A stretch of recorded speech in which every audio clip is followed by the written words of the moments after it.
जय जिनेन्द्र बंधुओं, आज सुनते हैं अनंगसरा की कथा।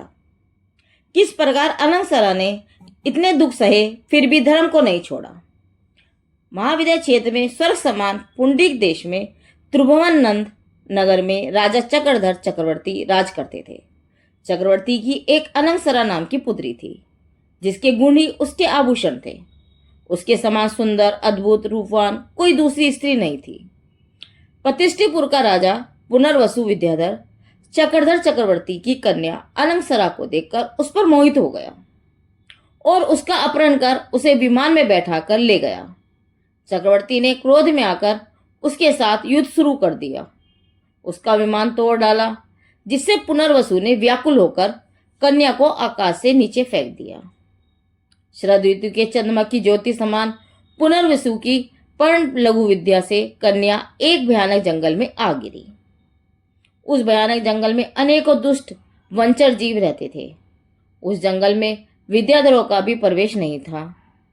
जहां सूर्य की एक किरण भी प्रवेश न कर सके, ऐसा महाअंधकारपूर्ण, नाना प्रकार की बेलों से घिरे हुए, ऊंचे ऊंचे वृक्षों से घेरे हुए, चीता, बाघ, सिंह, गैंडा, रीछ इत्यादि अनेक वनचरों से युक्त, ऊंची नीची भूमि में गहरे गहरे गड्ढों से युक्त उस महाभयंकर वन में वह कन्या अत्यंत दुखी होती हुई चारों दिशाओं में अपने माता पिता को ढूंढती हुई उन्हें याद कर करके विलाप करती और रोती रहती।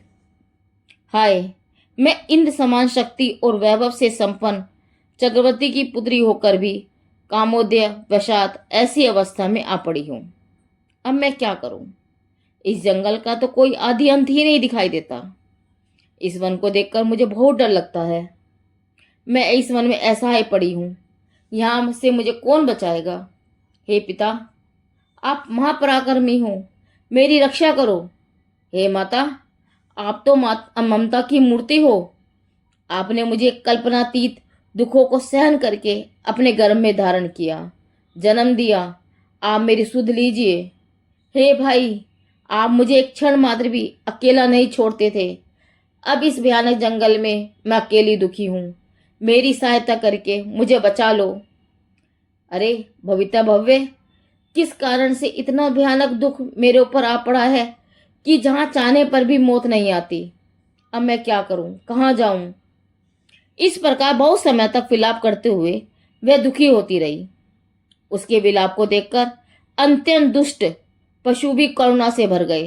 वह कन्या भूख से परेशान होकर शोक सागर में डूबी फल फूलों से अपना पेट भरने लगी। कर्म योग से कई शीतल काल के दुख सहने पड़े। कैसा है शीतल काल?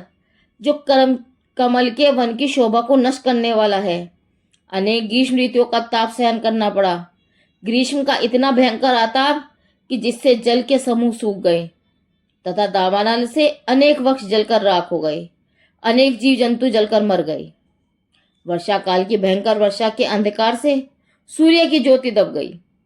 सूर्य की ज्योति दबाने वाली भयंकर वर्षा से उस कन्या का मलिन शरीर भी चित्राम की भांति कांति रहित, दुर्बल, बिखरे हुए केश, लावण्य रहित ऐसा हो गया जैसे सूर्य के प्रकाश से चंद्रमा का प्रकाश क्षीण हो जाता है।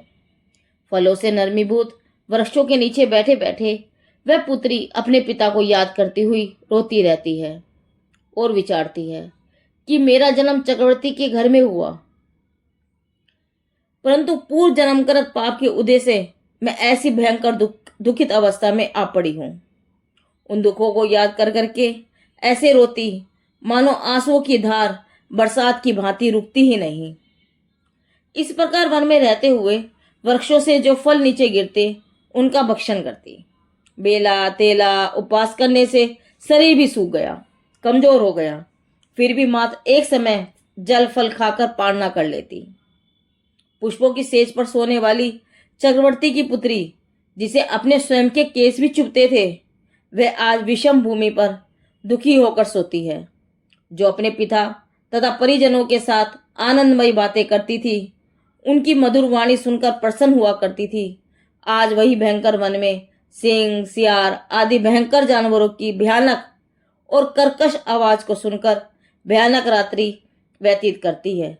इस प्रकार अनेक दुखों के बीच रहकर उस बालिका ने 3000 वर्ष तक उस भयानक जंगल में अनशन आदि तप किए। सूखे फल फूलों को खाकर तथा झरनों का प्रासुक जल पीकर अपना जीवन यापन किया। 100 हाथ भूमि से आगे नहीं जाने की प्रतिज्ञा लेकर दिग्व्रत देशव्रत आदि का पालन किया और कर्म से महावैराग्य को प्रकट कर संपूर्ण खान पान का त्याग कर संलेखना की तैयारी कर ली। एक दिन उसी जंगल में एक अरहदास नामक विद्याधर सुमेरु पर्वत की वंदना करके वापस जा रहा था कि उसे वह चक्रवर्ती की पुत्री उस भयानक जंगल में दिखाई दी। जब उसने उस पुत्री को यह कहते हुए धैर्य बंधाया कि आप हमारे साथ चलो, हम तुम्हें तुम्हारे पिता चक्रवर्ती महाराज चक्रधर के पास पहुंचा देते हैं, परंतु 100 हाथ के बाहर नहीं जाने की प्रतिज्ञा बताते हुए उस कन्या ने उनके इस अनुरोध को स्वीकार नहीं किया। तब उस विद्याधर ने शीघ्र ही चक्रवर्ती महाराज चक्रधर के पास जाकर उनको उनकी पुत्री के समाचार सुनाए, जिसे सुनते ही चक्रवर्ती अपने 22,000 पुत्रों सहित वहां आ पहुंचे। चक्रवर्ती चक्रधर वहां पहुंचकर क्या देखते हैं कि उनकी पुत्री को एक अजगर सर्प खा रहा है। पुत्री अजगर सर्प के मुख में पड़ी है और शांत भाव से समाधि मरण के लिए तैयार है। पुत्री ने अपने पिता से अजगर को अभय दान दिलवाया और स्वयं समाधि मरण पूर्वक देह त्याग कर तीसरे स्वर्ग में गई। इस प्रकार पुत्री द्वारा पुरुषार्थ पूर्वक देह एवं देह का मोह छोड़ता हुआ देखकर चक्रवर्ती अपने 22,000 पुत्रों के साथ वैराग्य को प्राप्त हुआ और उन्होंने वितरागी दिगंबर दीक्षा धारण कर ली।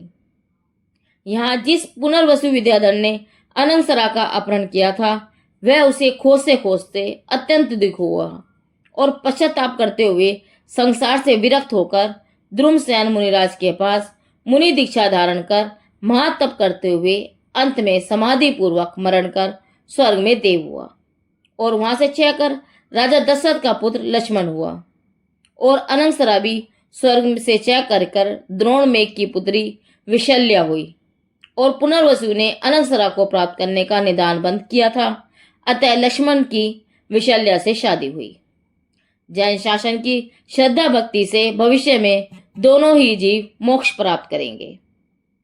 अनंगसरा की यह कथा पूरी हुई। जिन देव की वाणी आगम वाणी।